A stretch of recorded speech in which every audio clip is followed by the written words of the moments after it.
Hi friends, good morning. This is your English Vijay. ఈ వీడియోలో ఈరోజు మనము ఒక ఇంట్రెస్టింగ్ టాపిక్ గురించి తెలుసుకోబోతున్నామండి. ఈ టాపిక్ చాలా ఇంపార్టెంట్ అండి. మీ డిఎస్సి 2025లో ఈ టాపిక్ని బేస్ చేసుకొని ఖచ్చితంగా ఒక క్వశ్చన్ వచ్చే అవకాశం ఉంటుంది. ఇప్పుడు ఏమాత్రం ఆలస్యం చేయకుండా మనం టాపిక్లోకి వెళ్ళిపోదాం.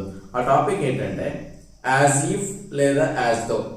యాజ్ ఇఫ్ లేదా యాజ్ దో అనే పదాలు వచ్చినప్పుడు మనము ఏ రకమైనటువంటి టెన్స్ను ఉపయోగించాలి అనేది ఈరోజు ఈ వీడియో యొక్క ప్రధాన ఉద్దేశం.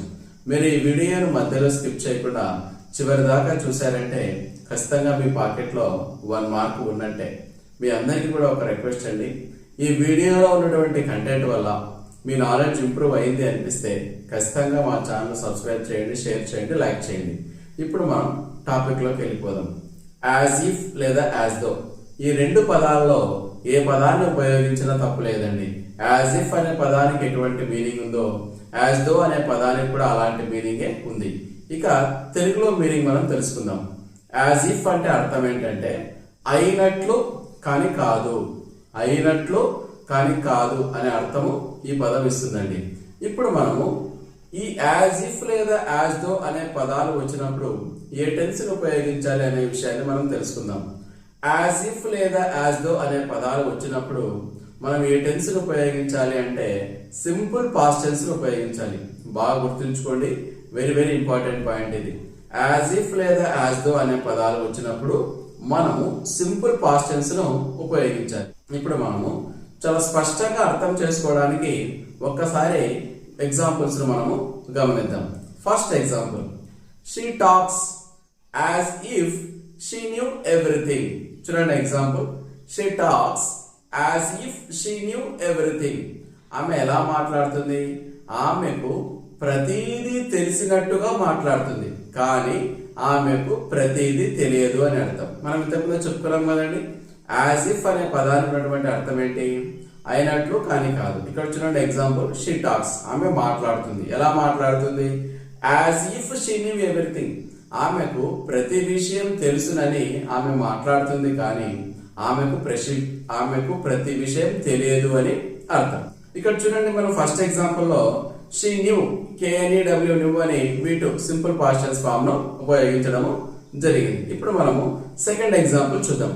She talks as if she were born rich. Second example very very important అండి. షీ టాక్స్, ఆమె మాట్లాడుతుంది. ఎలా మాట్లాడుతుంది? As if she were born rich. ఆమె పుట్టడమే ధనవంతురాలిగా పుట్టినట్లు మాట్లాడుతుంది, కానీ ఆమె ధనవంతురాలిగా పుట్టలేదు అని అర్థం.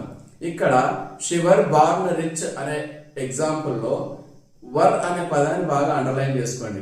ఇక్కడ చూడండి, షీ అనేది సింగులర్ అయినప్పటికీ కూడా మనము వాజ్ రాయకుండా వర్ రాయాలి. Very very important. చూడండి, ఇక్కడ బాగా గుర్తుంచుకోండి ఈ పాయింట్. మనము యాజ్ ఇఫ్ లేదా యాజ్ దో అనే పదాలు వచ్చినప్పుడు సింపుల్ పాస్ట్ టెన్స్ ఉపయోగించాలని మీకు ఇంతకుముందే చెప్పాను.